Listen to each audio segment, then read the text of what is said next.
bad shot. But a great game to watch. We're going to be exciting like the whole year. Absolutely. D'Angelo, I'm going to start there. Now, 29 points, phenomenal. Offensively, he brings it. He was 7 of 8 from the free throw line, 50% from 3. We cannot have our point guard having 1 assist. I mean, it was to me it was a soft 29. Going 9 of 24 from the field. And then you get to the fourth quarter, and I think he was 2 for 7. 3 of 5 from 3, so he wasn't afraid to chuck up his shots. I mean, he only shot 7. No, 5 of 5 from the line. I'm sorry. It's just you can't have that. I mean, Alan Crabb is not getting enough shots, and then towards the end, he was just throwing them up from wherever he was on the court. He was a straight 0 for 4. Nothing across the board for him. Not good. Not good at all. And yes, I know we're going to have these games, yada, yada, yada, blah, blah, blah. But you know what? These are games we should be winning. If we want to consider ourselves an average team, we got to beat the really bad teams. And with the talent I think we have, we should definitely be able to win games like this. When we win, we beat people in the points in the paint category. When we lose, we don't. We lost 58-52 in that category. Fast break points, we beat them. Second chance points, we beat them. I think we out-rebounded them. Again, another game just like Indiana where you look at the stats and you say, wow, we definitely should have won that game. And then you look at the final score and it's 1 shot here, 1 shot there. And right after the game, you text me, horrible defense. Jonathan Simmons was just ripping us apart driving to the lane. We could not stop him at all. Aaron Gordon. Oh, are we going to see these types of games from players night in and night out against us where this one guy is just going to get his and we're going to have to make sure we shut everyone else out? I know that's kind of the game plan that we talked about. Well, the problem is one player didn't get his. Aaron Gordon got his. Jonathan Simmons got his. And it was Gordon and Fournier that really. I mean, Gordon had 41. He had a Vucevic type game, and Fournier had 28. Well, you're going to see guys have career nights. We've already allowed that twice. Yeah, no, you're absolutely right. I mean, to the same team. Different guys, too. Different guys. We're just next time we play them, it'll be Fournier, then it'll be Elfrid Payton or the rookie.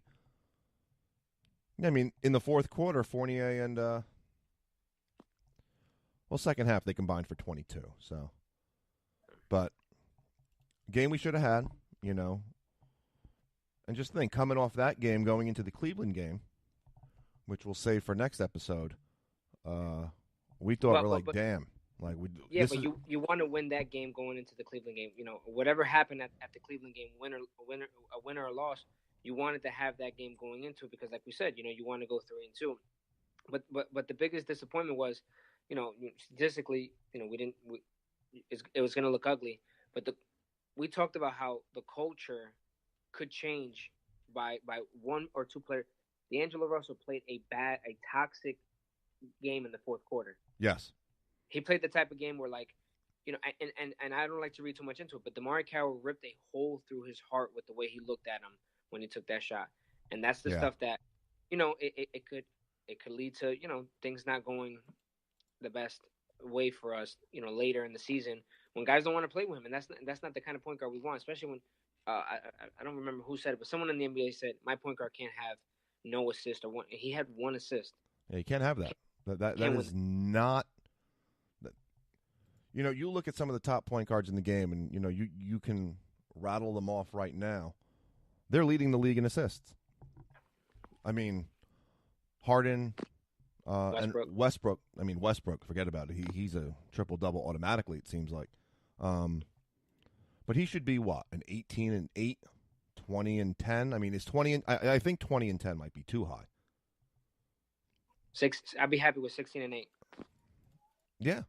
Yeah, no, that would definitely, with the balanced scoring we should have, and which we have on most nights, that would get us some W's, some dubs.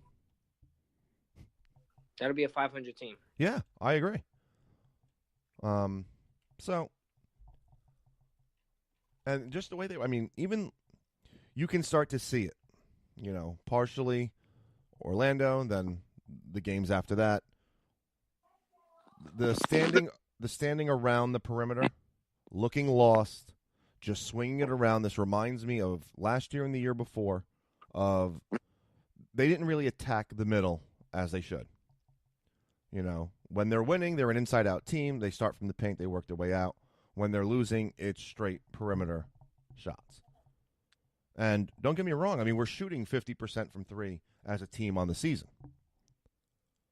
But it can't be just on the perimeter. If Russell comes down, takes the ball screen, kicks it, someone drives, and kicks it back out, and we rotate, that's fine.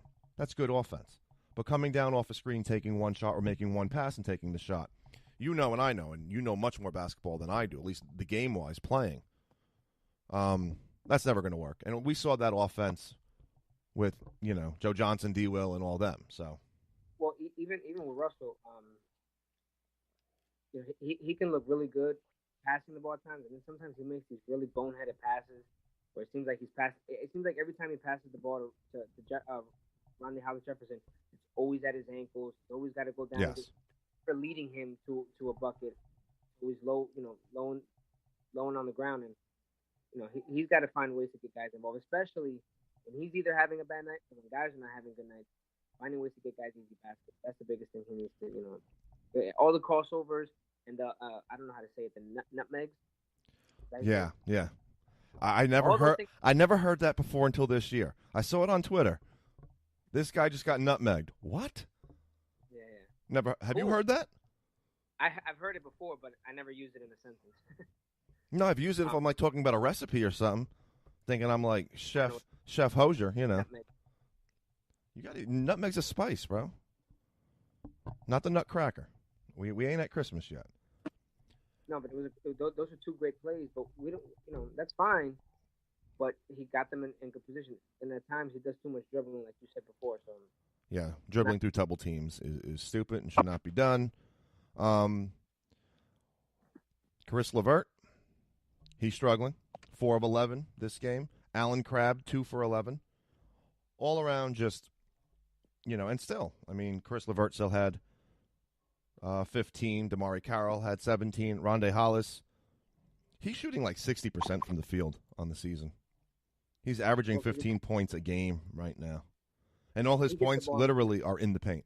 You look at his shot chart. That's why he shoots a high percentage. But but back to the Alan Crabb, you can't have a second shot. You're fading out there. Alan Crabb has to get more touches. Yeah, he's definitely got to shoot more. And for Orlando, they're 3-1 and they're playing some good basketball. But see, look, we sound so down right now. Look, see, this is going to be the problem with us talking about net losses, and we probably expect like 40 more before the season's over, maybe more. And look at us, we're like depressed.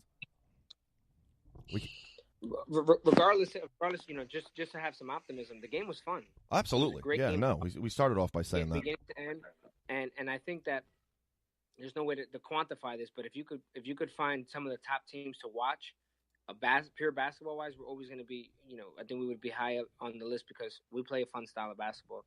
So at times, which we'll get into. Yeah.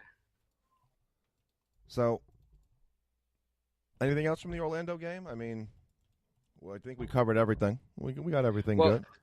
Well, a quick point of the Orlando game. Like we said, games like that you have to win, especially when you know what's coming up, in your schedule. Especially when you get a average team on the front end of a back-to-back, and then you have a powerhouse coming in. It could change a road trip. It could change absolutely a homestand. So tough loss. Yeah, and lastly, before we cut short this abbreviated episode, just wanted to kind of hit on the big news of the day of the sale. We're kind of going back in order to look forward. First power rankings really came out across various media outlets, and as we used to say when we worked together, BSPN, trash. Trash. Trash. Jose De Leon. Who that? Exactly. 26th in the NBA. Trash. That guy has. You know why? Because Jeremy Lin is going to be out for the year. That's his reasoning. He gave nothing else but that. I mean, then you have the other side of the coin. Jake Pavorsky from NJ.com ranked us 14th. Yeah, because he's from NJ. Yeah. The NBA's highest scoring offense belongs to Kenny Atkinson and the Brooklyn Nets, who are currently averaging 124.3 points per game. However, they were dealt a crushing blow when guard Jeremy Lin was ruled out for the season. So the fact that he has them 14th, obviously he's trash. But we appreciate the love. Word. Let me find some other people here.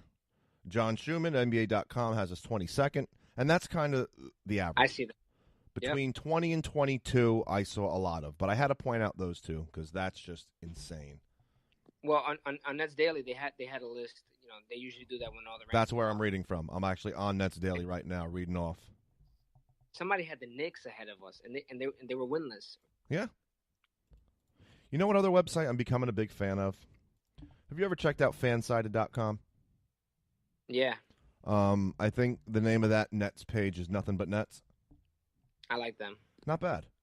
I just kind of was, through one of the sites I use, InnoReader, came upon their feed about the Brooklyn Nets, and they got some good stuff going on there. I mean, nothing is Nets Daily. No. Well, nothing's like, when you have your first, that became like crack to us. Yeah. During the Dwight Mirror. For the years that we spent working together, oh my God. I think we checked Nets Daily more than we spoke to the kids, than we talked to each other. Phone batteries, dead, several times over during summer camp. Just straight refresh. Absolutely. Refresh. Trying to load 1,200 comments to an iPhone like 5C or something. Yeah, but what's his name? Net Income? He's a god. Yeah, he well, I don't know, Anthony Pooch. Anthony Puccio. He's starting to take over god level status with his Twitter and his ability to report on the Nets. And he's like, he looks like he's 17. I don't know, but he's fantastic. They got some great guys over there. He's good, but the thing about Net Income, he would legendary. He'd make a comment, and then like within 20 minutes, it'll be what actually happens, with certain trades and stuff. So, I don't know what his sources are or how deep involved he was. Well, at the time, Billy King was a leak machine. He leaked everything. Yeah, he was on. So, whatever to that, but Net Income is a god. He's not out. What do you think of Woj on ESPN? Sold out. I know. I agree. The vertical is and still is amazing even without him. But that was an awesome website. And when Woj became Woj was during the Dwight Mirror. You would just see Woj bomb, and you knew. I mean, I would wake up at 2 a.m. just to check Nets Daily. I think we stayed up until that time, the night before he signed that infamous ETO. So shout out to Nets Daily. Shout out to fansided.com and Pooch on Twitter because he's tweeting every 3 seconds during the game. So if D'Angelo Russell moves, Danny's making faces on Google Hangouts right now. Don't mind him. So not bad. I mean, we're not bottom of the league. We're not Chicago Bulls. We ain't Nikola Mirotic. Now, he's available. Looking forward, he's shaking his head no, but I'm just going to say it. He's available if he waives his no-trade clause, because that was a part of his contract. You taking him, or if they trade Bobby Portis? Which one you taking? I want Jahlil Okafor. I think he doesn't play any defense, does he? Do we play defense? Well, if we're going to trade, young players for this guy, does he play any defense at all? No, but he doesn't get any playing time, so you don't even know if no burn, no D, no nothing. But that Toronto pick, it seems like it's going to be, a good little asset if we decide to use it. We're drafting, that draft and stash. Oh, and I saw another Hold on.